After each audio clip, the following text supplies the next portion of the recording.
Here we are at back on deck, Phil, at beautiful Oatlands today, and with the Safe Farming crew. Geez, I hate my job. I love my job. And we've got Ash with us today from Raw, and we're going to talk a little bit about mental health today. So, Phil, I've got a couple of questions to kick it off, and the first one is the easiest of all. Ash, tell us about Raw and what you do. Yeah, all right. So my name's Ashley. I'm 24 and I've been with Raw for about 8 months now. Raw is a non-for-profit organisation with the mission and aim to build healthy and resilient rural communities. We have a team of Raw country workers that are out in communities assisting families and individuals. And yeah, we're moving in the right direction. And yeah, hoping to reduce that stigma and reduce the reluctance to seek help. It's a fantastic program. You do a great job, and of course you're great business partners and friends of Safe Farming Tasmania. And of course, Phil, the Safe Farming Tasmania is all about the safety conversation, mate, isn't it? Yeah, absolutely. And look, it's great to have Ash on board. Like, Raw's been a key player in safe farming right from when it first was introduced in 2015. And I'm in awe of the work that these guys do, because at the end of the day, like safe farming, if we can save one life, it's all worth it, isn't it? Yeah, for sure. Absolutely, it is. Yeah. All right, so let's talk about responsibilities at the workplace, Ash. Mm-hmm. You know, with regards to mental health and well-being. You know, our farmers have a duty of care, don't they? And that's to provide and maintain a safe system of work, a safe work environment. That of course is extended to mental health and well-being, isn't it? Yeah, 100%. Yeah, if they recognise that something's up with one of their employees or anyone, if you realise that there's a bit of change in behaviour and their thought patterns and thinking, it's everyone's duty of care to reach out and check in on that person and yeah, provide some support. Yeah, you raised a really good point for me then, and you just said it's everyone's responsibilities, and you're quite right, Phil. It's also a worker's responsibility, isn't it, mate, to look out for his workmate? Absolutely. Look, I mean, you hit the nail on the head then, Stu. We're all mates. And at the end of the day, if one of our workmates, you know, they give the impression they're not travelling too well, then, you know, we've got that moral responsibility as well as the, you know, work health and safety side of it to, you know, to try and do what we can to try and help them out. Yeah. And let's face it, the agriculture sector can be and is a very lonely place at times, isn't it? Absolutely. So, you know, there are those times you could be working alone all day, and the only time you're going to get together with your workmate might be in the shearing shed over lunch break, or At the end of the day. At the end of the day, absolutely. All right. Ash, can you talk to us about some of the ways that you can identify if someone's having difficulty, Yep. you know, with mental health and well-being? Yeah. What are some of the things to look out for? Yeah, well, the definition of someone that's struggling or developing mental illness is a change in their behaviours, thoughts and emotions that impact their everyday ability to do regular tasks. Yeah. So if you identify any sort of change in a person, So someone's speak just out. not learning themselves. Yeah, that's right. Yeah, They're a or bit they're withdrawn. withdrawn is a huge a sign that something's going on with someone. Even maybe their appearance of looking tired, lethargic in the way that their behaviour has changed. They're all sort of, it could be nothing. Yeah. But yeah, it's important that if you notice these things, just to check up and see if they're going I suppose it's only a matter of asking the question, isn't it? That's Are you right. okay? Are you okay? And perhaps take it that little step further in saying that, hey, I'm asking this because I've noticed that there's been a change in the way that you're coming across. Yeah. And as a mate, I just want to make sure that you are okay. Is everything okay? That's That's perfect. We do that pretty regularly, don't we, Stu? We do, Yeah. and mate, you know, it's time to share. And I just did it with you some months back, didn't I, mate? So Yeah, you absolutely. might talk about your personal experience. Perfect opportunity to do so if you feel free to do so. Yeah, look, for me personally, I guess I'm a bit old school. I'm 62 now, so I was brought up to just get on with stuff, you know, just deal with it, get on with it, just harden up basically and move on. And I suppose I got to a point where there was am I allowed to say this, Stuart, the old shit. Yeah, of It course. just filled up and it overflowed. Yeah. And I got to a point where I thought, gee, you know, this is not right. I've got to do something about this. And that bucket you're referring to is the bucket in your mind that you had many things going yeah, on. there was a whole And bunch there of were stuff. many things parked in it, but the bucket was filling up, wasn't it, mate? Yeah, that's Yeah. right.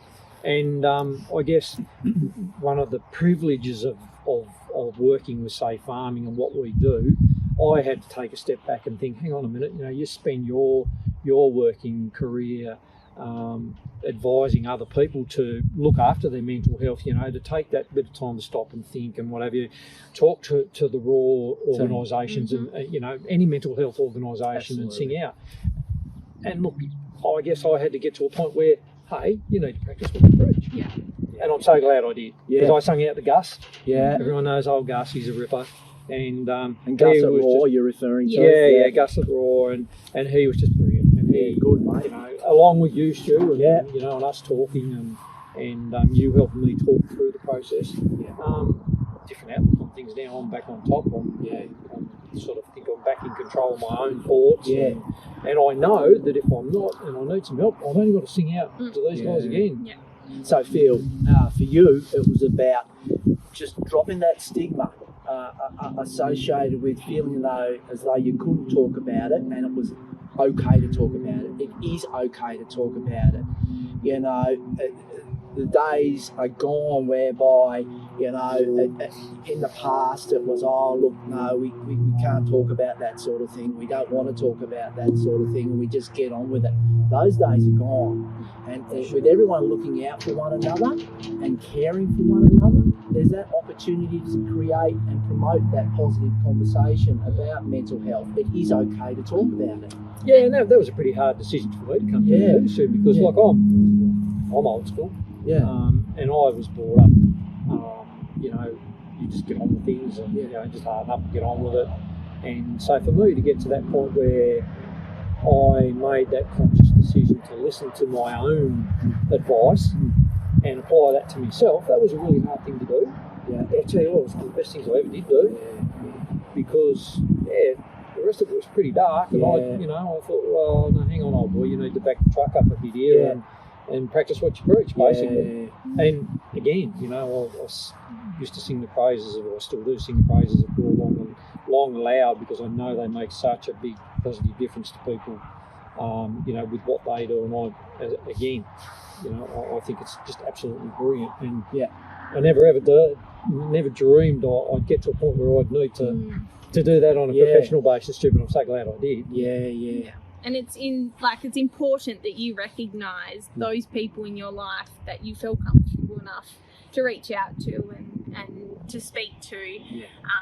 If that be a friend, a family member, Raw, it's really important that you have a few people in your life that you know that you can filter your thoughts out to and get their perspective of it and ask for help.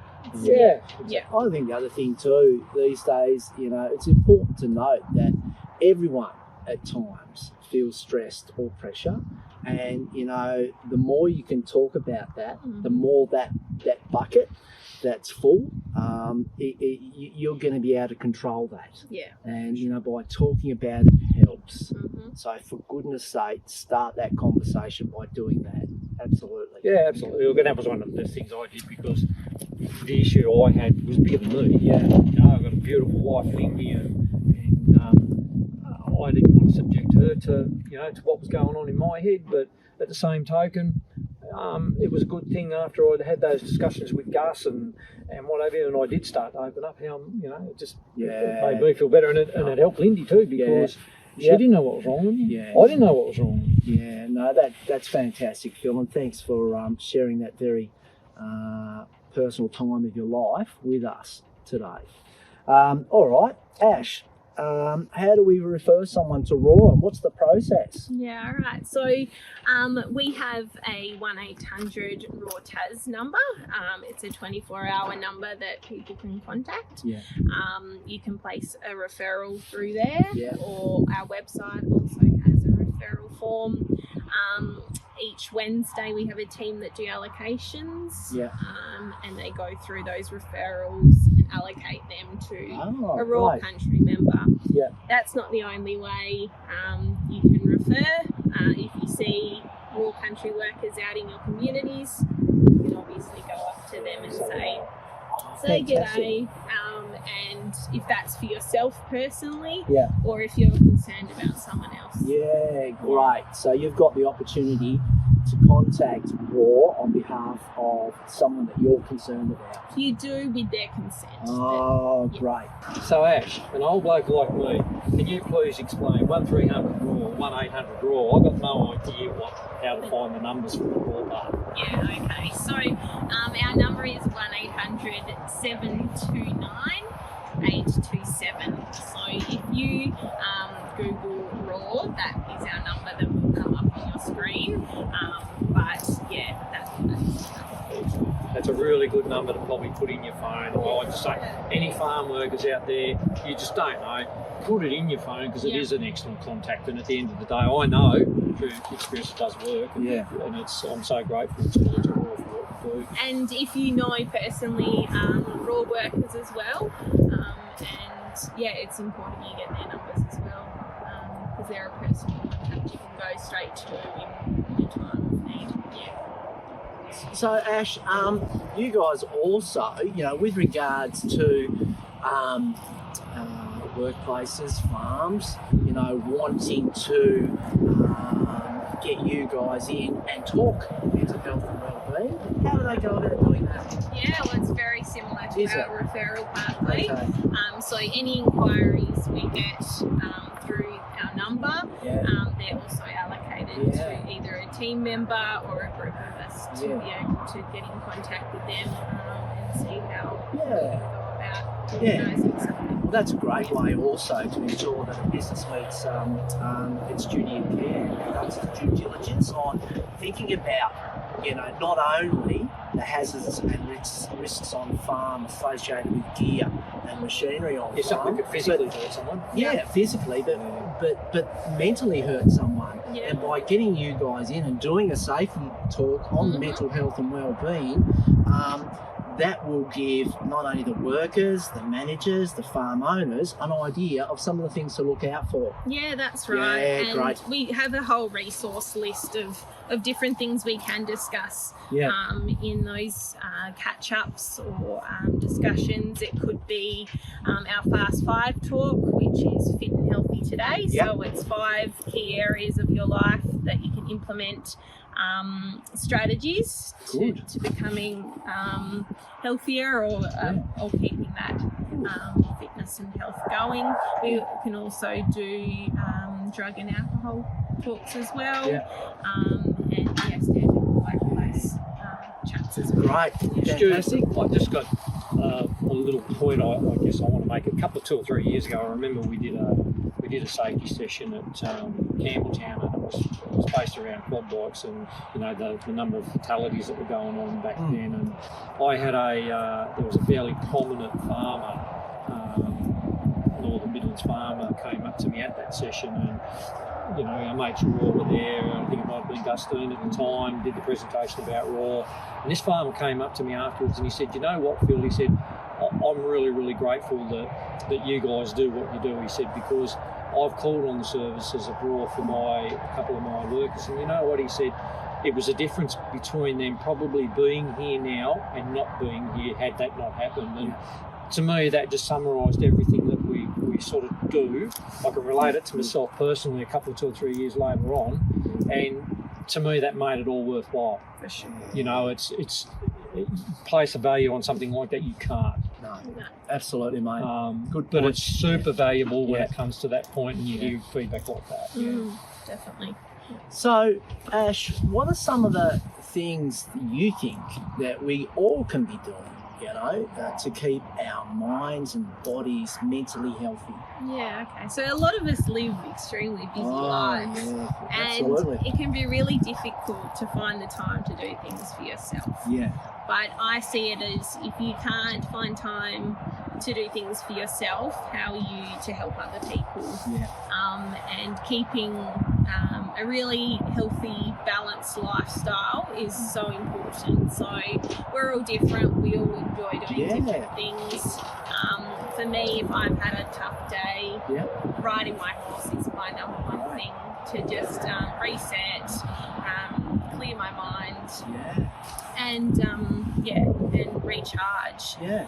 But for a lot of people, exercise is a huge Yeah, I thing. go to the gym as much as I can, and I find that a fantastic space just to let go, wind down, have some me time, Yeah. chill and relax, if that makes sense, even though you're at the gym. Yeah. Yeah. What do you do, Phil? I've got a cross trainer I bash up pretty hard, Yeah, 3 or 4 great. nights a week. Yeah, And one of the things I really, really love to do when I get home is to go and grab Lindy and we'll go for a walk around the block together. And it's wonderful. really, really good because I can debrief, we can talk about Wow, another good point there Yeah, too. And I absolutely. find the same thing with my wife Jess, go for a walk on the beach, and I feel as though I can just open on up and tell all, Yeah. about the day or any issues or concerns that have confronted me.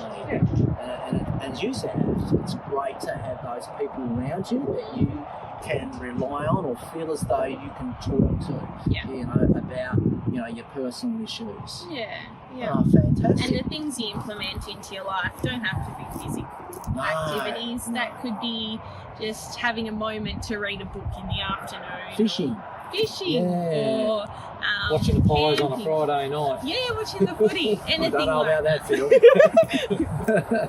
But just something that you enjoy doing that makes you feel better. Yeah. Is really Right. important. Well, thanks for coming along today, Ash, and talking to us about mental health and well-being. And from the Safe Farming team and Raw. See you next time. Keep up the great work, mate. It's fantastic. Thank you.